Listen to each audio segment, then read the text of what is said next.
அஸ்ஸலாமு அலைக்கும் ஃப்ரெண்ட்ஸ். இன்றைக்கி பெண்கள் தாவா குழு நடத்தின இஃப்தார். இன்றைக்கி எல்லோரும் நாங்கள் நோன்பு திறந்தோம். நாங்கள் இஃப்தாருக்கு எல்லோரும் ரெடி பண்ணாங்க. அப்புறம் நோன்பு கஞ்சி, தர்பூசணி, வடை, சிக்கன் சம்சா, பேரிச்சம்பழம் இதெல்லாம் வச்சு கொடுத்தாங்க. அப்புறம் ரோஸ் மில்க்கு அதுவும் வச்சு கொடுத்தாங்க. எல்லாேருக்கும் ரெடி பண்ணிக்கிட்டு இருந்தாங்க. அதோட நாங்கள் எல்லோரும் நம்ம எங்கள் ஊர் பெண் குழந்தையெல்லாம் பயான் சொல்லிக்கிட்டு இருந்துச்சு. அந்த பயான் சொல்லிக்கிட்டு இருக்கையிலே நாங்கள் எல்லாமே ரெடி பண்ணதெல்லாம் கொடுக்க ஆரம்பிச்சிட்டோம். கொடுத்த பிறகு கொஞ்சம் நேரம் எல்லோரும் துவா செஞ்சுட்டு நோன்பு திறக்க வாங்க சொன்னதோட நோன்பு திறந்தாச்சு. நோன்பு திறந்த பிறகு நாங்கள் எங்களுக்கு கேள்வி பதில் கேட்டிருந்தாங்க.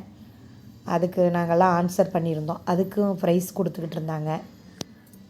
நோன்பு திறந்து முடிஞ்சிட்டு தொழுவ முடிஞ்ச பிறகு ப்ரைஸ் கொடுத்தாங்க. அதுக்கு பிறகு சாப்பாடும் கொடுத்தாங்க. வாங்கிட்டு